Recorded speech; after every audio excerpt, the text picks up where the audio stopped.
Welcome to the Gigi Lounge podcast. We are your hosts, Andrea. And Gladys. We will be covering beauty, business, and real talk. We will have special guests like our instructors and business owners joining us and our students sharing their experience. Thank you for joining us. Make sure to subscribe for new episodes. Let's get started. Hi guys, welcome back to our new episode. I am your host, Drea, and today we have a very special guest. So before I introduce her, I want to talk a little bit about our guest.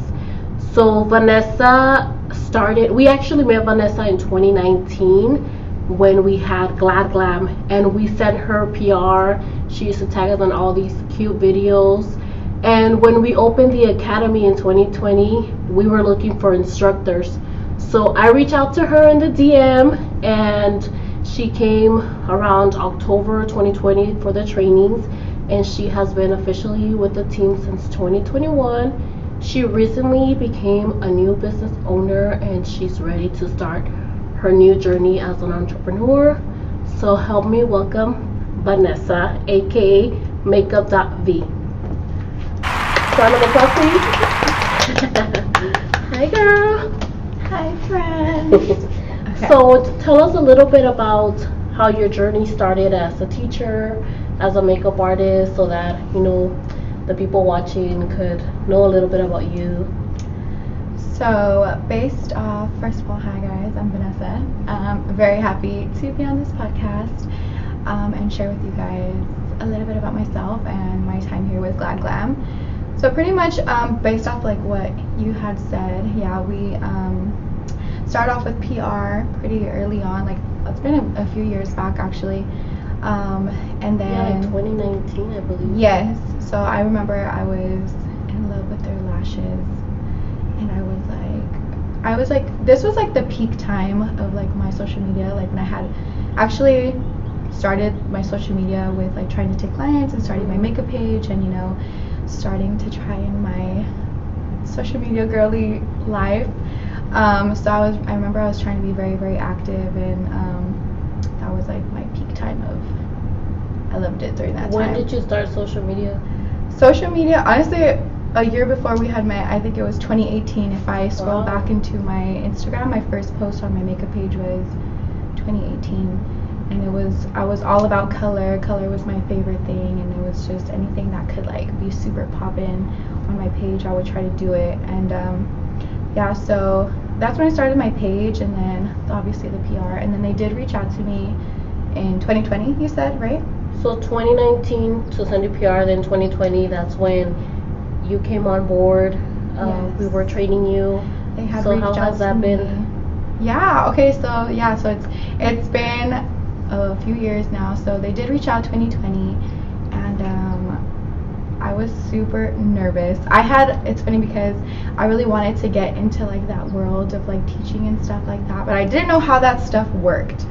So I was like, you know what, whatever, it's okay, like I'm just gonna keep being active. I remember I was doing makeup Mondays on my lives. Every single Monday I would do a poll and ask my followers to add, like, let me know what looks they would like me to recreate, or I would post them and we would do a poll.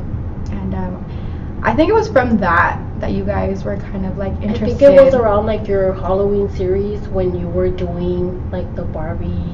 Yes, I was Barbie. Dabbling with SFX. Yeah, she used to do some crazy look. Well, she still does actually. I know, not as much as before. Like during that time I was so dedicated and so motivated, and I am now too, but it's just other things have been happening in my life that take a little bit of time away from that, but I do try to kind of keep up with that whenever I can. But yeah, that was my peak. So I remember they messaged me on Instagram asking for the teaching opportunity, and I was like what? I recently went back to the DM and I read the conversation, and you were like, oh my god, you just caught me off guard. Yeah, because I was like, I had the thought in my head, and I was like, do you have to go to school for this, or like what is that process, So then it was just really honestly just like a blessing in disguise that she caught me like at a moment where I was just like, I really, really want to do this. And it came to me, I was like manifesting, and it was just like one of those things that I was just like, oh my god, like, okay, now what do I do? Like, what do I say? Like, I don't want to blow it because I don't have experience with teaching.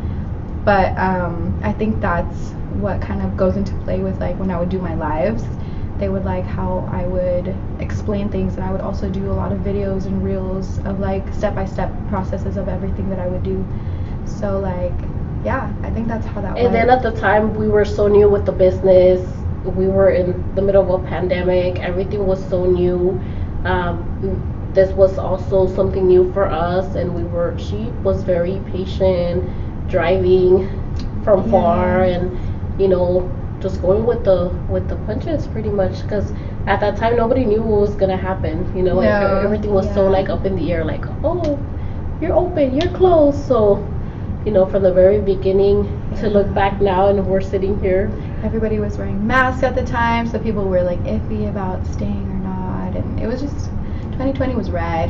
Yes. So yeah, I was very, very patient. It was something that I really wanted to do too, and I was very thankful for the opportunity, and I took that as like a way to kind of also elevate myself and like my work and what I personal things that I wanted to accomplish. And how do you feel now that you teach? Do you feel like that made you more confident with the clients, or what do you advice do you give maybe makeup artists that are thinking of teaching but they just don't know like where to start? Or Honestly, I feel like with the growth that I've had myself, so it's like, taking the course, I took a makeup course myself, you learn things there. I did it for personal, so I didn't really have the intent to work on clients in the beginning, but as I started falling in love more with the industry and what it could do for me, I really wanted to learn more.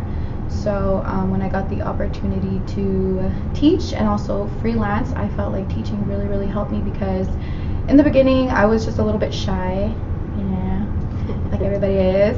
But it does help you kind of just to really build those connections with people, to really talk, because this is an industry where you cannot be shy. I mean, you could, but it's just, I don't know if they're going to call you back, sis. But you still have to make conversation to make Yeah, them just feel make conversation. comfortable. Just pretend you were on the other side. Like, what do you expect from a makeup artist? What do you expect from a service in general, So you have to kind of think about it as a business. You are a provider, you are a service giver. You have to kind of act that way. So I feel like it's really helped me kind of make those connections, build my my conversations with people, and just kind of think of it as like people. These are people that are services, that want services. They are family. They are just normal people, and it's like things. Talk to them about things that you can relate to, So anything that you can to make these connections so that they call you back to keep booking you. And teaching also helped me connect with people in different ways, because it's like these people now have the same interests as we do. Mm-hmm. They all aspire to be XOXO in the beauty industry, so it's like we all have that to relate to. We all have that drive from this thing. So for me to help motivate and teach something that I love to someone, that makes me feel so fulfilling, if that makes sense. And with makeup, it's like if you don't use it, you lose it. You have to practice. So that's why a lot of people that don't take clients, they really like the teaching jobs, because it's like I get to be creative, or I get to work with color, because the trends change every year, but this year with makeup it's more like natural vibes. Yeah, everybody's super natural now, and I've seen some girls like, can we start making some makeup? And honestly, I'm like, yes please. But I think you are definitely right. I feel like taking a makeup course really kind of pushes you to really not force you, but like we have always constantly a mix of girls that have knowledge of makeup and have no knowledge of makeup, and it kind of will also just push you to try new things, whether you know how to do makeup, to do other things, other trends, and then people that have no knowledge of makeup to just really kind of understand and kind of figure out what are these things and these products and why do we use them and like what they're for. And I think it also really makes you or breaks you, because you're dealing with all kinds of personalities. All people learn differently, so we're always constantly trying to help them, kind of get out of their comfort zone and their shell. So we also adjust to them and they adjust to us. But we always like to have like an open door for the students to come back, whether it's as models or, to do a retake. So I also wanted to let you guys know that she recently opened her own studio, and she is now an entrepreneur. She's also a licensed esthetician. So how does it feel now that you're your own boss and you have, your own studio? Do you want to talk to them about your journey and where can they find you? What type of services are you going to be providing or providing right now. Yeah, so it's been a ride for sure since 2020. I remember during that time I was like, the goal was just to be a makeup instructor. Okay, we hit that goal, perfect. But I was like, as I started learning more about the beauty industry, there is so much. There's so many ways you can turn, do, like, so I just really loved makeup. That was my strong suit. I loved teaching, and I just felt like I wanted to kind of continue and do more. So that's when I had made the decision to get my esthetician license, just to kind of learn more, and it goes hand in hand with makeup as well, skincare, and even just for personal stuff, you know, and then also starting my own business. I've always wanted to do that, you know, and I was already doing makeup, but I wanted to add more services, you know, to more people. My goal was always to be like a one-stop shop. So I did the schooling for that. That took some time, took a few months. And she really like went in like. It's a little bit stressful for sure, but you just kind of have to pull through. She's young, so at the time when you were going to school, I remember you were in your party days. And you were like, So when you decided to go full time to school, I'm not sure if you were working at the time or anything, but you did it full time, and you were like in tunnel vision, focus, and you like that's something about you. Like you've always been a perfectionist, and sometimes you're a little bit hard on yourself, but you will always get it done. You know, so yeah, she was going to school for about a year, right? Yeah, a little bit less than a year, but you know, a year it still sounds pretty long. But yeah, I was, like you said, I did dedicate myself. You know, when it comes down to things that I want to do and like something I set my mind to, I really try to pursue it as much as I can. So passing and getting my license was something that I could not put to the side, and I really took it seriously. Made sure to pass all my tests, do whatever it is that I had to do, learn, read, you know. It's like work and play, you know, so just kind of have to have that hustle, that drive. And I was working hard to pay for schooling and stuff like that, and also just to save money, because I knew that I was going to be starting this business. So I've always been saving. I've always knew what I wanted, and kind of just working towards that. You know what's crazy, that when in the back of your head you know that that's something that you want to do, but you don't know how you're going to get there, but you're going to get there, because that happened to me before I became self-employed. I used to always tell myself, by 2020 I'm going to be self-employed. I don't know how I'm going to do it, but that's so, you know, so you in the back of your mind, like you put that, like that goal, that dream, but you work for it, but with no guidance, no nothing, and then sometimes it happens. I think it just depends on how much you want it. Yes. And then fast forward to now that you got your keys to the studio, I think around July. I don't know. It's only been about like 2 months. In August. The end of August, I got my keys, and I officially opened in September of this year. So I opened up my studio. So along with my license, kind of just trying to figure out like the business aspect of things. I used to do eyelash extensions before, and that was, I felt kind of easy. But now I took a break from that because I figured out very like quickly that I did not like doing eyelash extensions. And you know, trial and error, you figure out what you like, what you don't like. So I gave up on that, and you know, that's when I went to SE school. And what I've been kind of encountering now is just trying to figure out how The lights are on. Run. So we have automatic lights, and if there's no movement, they we're back on. But yeah, just kind of trying to figure out how to be a businesswoman, the business aspect of that.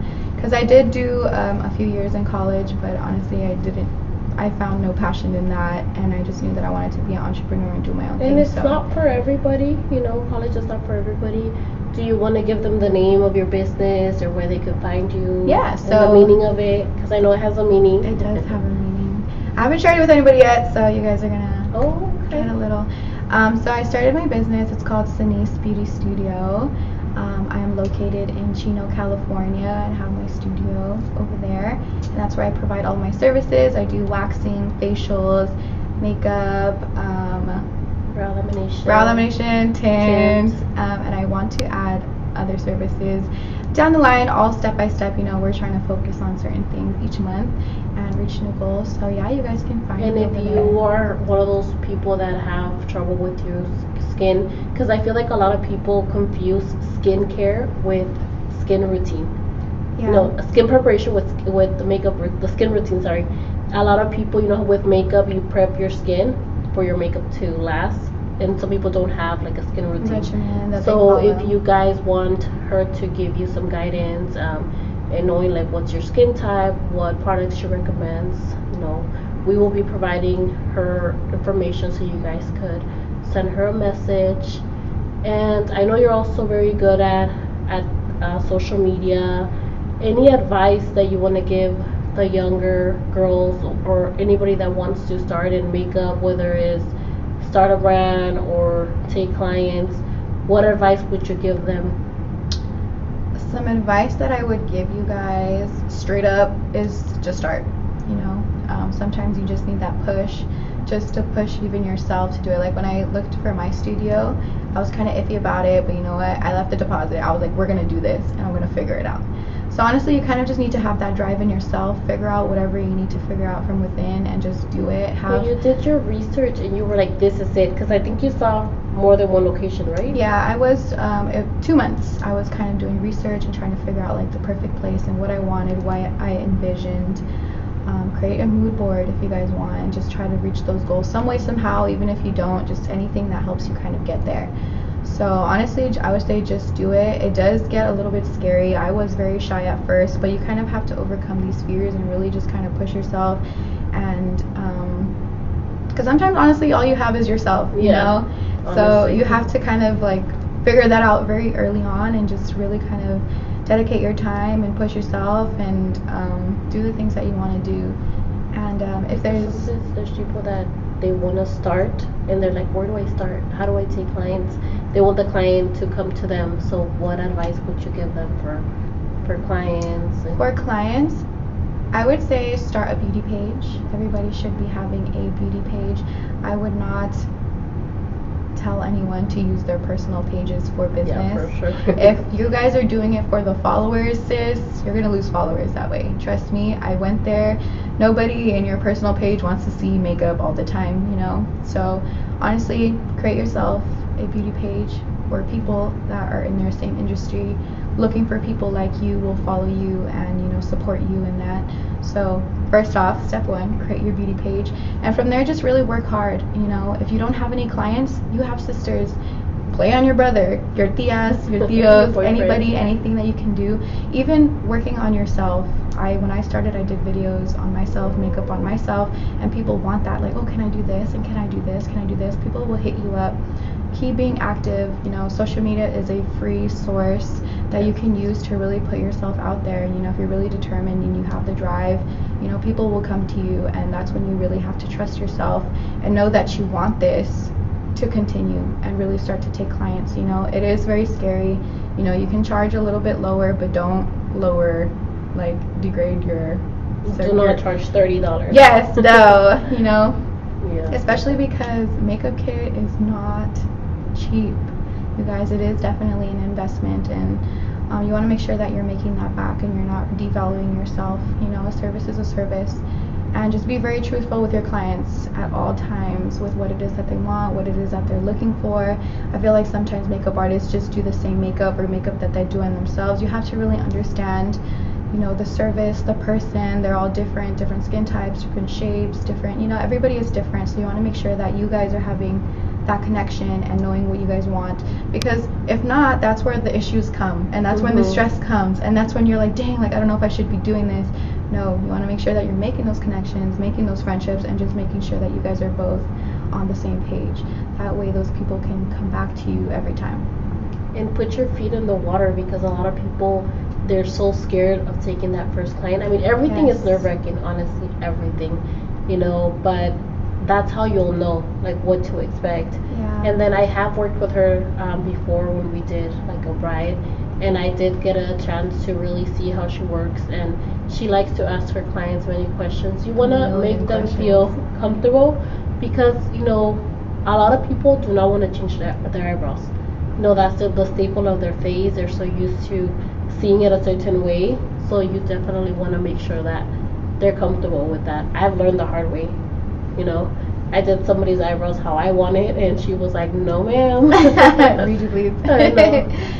Yeah, so I mean, I feel like every client is going to be a learning opportunity for sure, but you won't get those learning opportunities if you don't start. You know, you won't get that chance to really figure it out or get kind of like just getting better each time. You know, you have to really push yourself. When I started, I kind of just started on You used to post every day, or?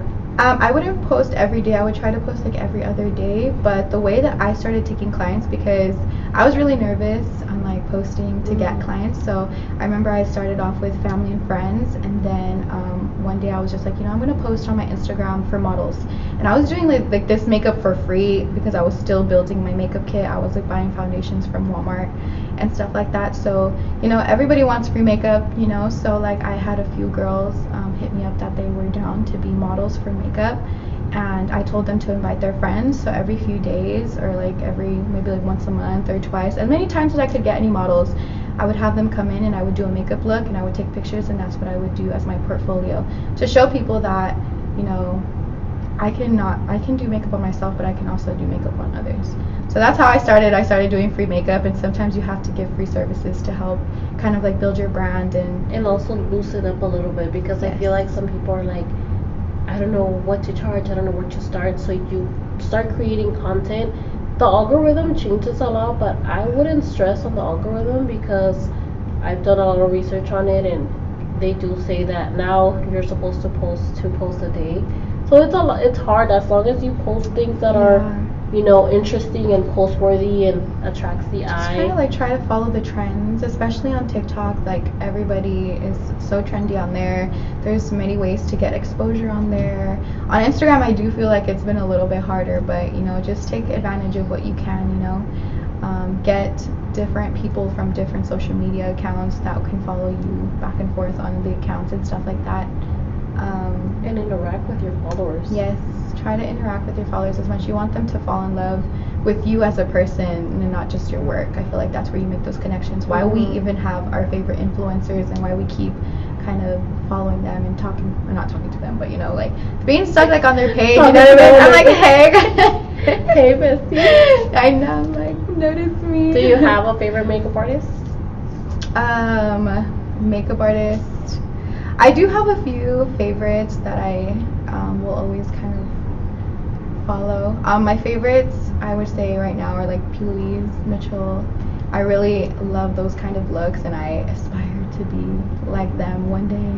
But honestly, it just takes practice, you know, and I have no doubt that I can get that to that point. But it's gonna take practice for sure. But if you guys ever just look them up, look at their makeup looks. Everything just looks so crisp, so clean, so vibrant, and I'm always pulling towards colors. So and I feel like those trends always start in the UK. They're not really here. So I think they're always ahead of the game when it comes to makeup. And they're so creative, you guys. Like, even just look at their pages, what they do for Christmas. They even do like crazy little doodles and stuff on the eyes. I'm like, how do you do this? So that's how you guys can kind of pull inspiration too. I remember I would always see things on Instagram, and I'm like, I'm gonna try and sit down and figure out how the heck they did this, you know. So just kind of pushing yourself in all aspects and learning how to better your creativity and your own work. So how does it feel being our first guest? Me breaking the mic. I feel really happy, very blessed, very thankful for the opportunity, because I feel like we both share the interest and the love for this industry, and this is a great way for us to kind of connect to like followers and stuff like that, and try to just like give them our aspects and our kind of journeys and what we learned from the things, like, and how do we got to like these certain points. So it's kind of like a way for us to share that information if anybody ever needs guidance or anything like that, or even just like a push of motivation. Like, if you guys take anything from this, then I'd be so grateful, you know. Yes. Well, that's about it. That's all the questions that I have. Anything that you want to say or ask the audience or anything? She is teaching Wednesdays. Today we do have an advanced course. This was the first time that we decided to combine the course with special effects in advance. And I don't know if you want to let them know a little bit about your course before we wrap it up. So pretty much the course, I always teach an 11-week course, and this is for anybody that would like to join. Start as either to learn for themselves or as a freelance makeup artist. But after that, we always make a transition into advanced techniques, and that's where I thrive because I get to really kind of showcase my art and like show the students that like other ways and to kind of elevate their makeup techniques and how everything looks and just kind of like capture eye alluring kind of like looks. So working with a lot of colors and different more advanced techniques. And then after that, usually when this time comes around in October, we do an SFX class. So like she said, we do a combination class. So we have a 6-week course going on where I am teaching them SFX, how to do cuts and bruises, and also doing stuff for Halloween like face painting, how to use paints and be a little bit more creative with that, and shadowing and kind of like creating 3D kind of stuff. And then advanced techniques where it's like not just our basic eyeshadow and like smoky looks, cut creases, but kind of taking it to the next level and adding more little things, more cuts, more details, more sparkle, more more smokiness, more drama. So this was a really, really good class that we were able to kind of offer the girls. So, and I think it really does take the makeup artist to the next level, because realistically 11 weeks is not enough time. So sometimes people finish their 11 weeks, they start taking clients, but then sometimes you do have like clients that are a little bit difficult to work with. So sometimes people lose, they kind of lose motivation. So that course really pushes you because the looks are so like, detailed. So I think it's for somebody that even if you don't have much like knowledge in makeup, it still takes you to like the next level. Yeah, it kind of branches you out into like a whole other world of like color and creativity. So it's something very fun too that people really enjoy, that I've seen, and they just get so happy because sometimes you see things that are trending and you're like, how do people do that? And then once you figure it out and you're just like, oh wait, like it's kind of easy, But like she said earlier, makeup and this industry is all about practice. We can only be 11 weeks or 6 weeks into your guys' journey, but you guys have to continue and keep practicing and really kind of bettering your craft. And that's how you guys will get to that point where you guys feel very confident in what you do and can take 1 million clients. Yeah, because I remember when I took the advanced course, I usually like to do makeup fast and like in a hurry. And because the looks are so like detailed, I kept telling you, just slow down. Am I there yet? Like, am I done? Like, what else do I need? And you're like, keep blending, keep going. So it really also tests your patience to really like, okay, relax. It's okay to take a little bit longer than usual. Yes. And that's why you see like makeup artists, like big makeup artists, taking 3-4 hours to do makeup looks, because if you really want things to look a certain way, you have to be very careful, very specific with your colors and your placements and everything like that. And anybody could do it. You just gotta sit down, calm down, dedicate that time to do this, and just really play around with your brushes. That's it for my clients. It's good to let them know this is your time limit. So how long do you think it takes you to do clients' makeup? Client makeup, if I'm just doing one, sometimes we be talking, and chismeando. So like I always give myself max an hour. And within that hour, it's just, setting up and also packing up. If it is something like a bridal party or quinceañera where I'm working with multiple people, I do try to be mindful of that, because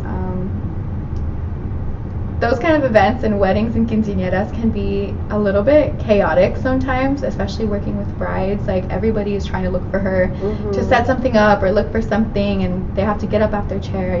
People are not well coordinated on like who's going first and blah blah blah. Maybe she's not here yet, we have to wait. So like if it is something like that, I do try to give myself at least an hour before, and just give myself only 45 minutes to each person. But I do have this whole process before booking to make sure that I am at least on the same page with them with what are the looks that we're doing, creating, how long does it take me to create this. But I give myself at least 45 minutes max with my clients. Yes. Well, guys, we're gonna wrap up the podcast. If you guys want to see more of Vanessa, make sure to comment and ask us questions. That way we could bring her back and talk more. Thank you so much for joining us. Thank you for having me. And thank you guys for joining, and hope you subscribe and stay tuned for our next episode. Bye.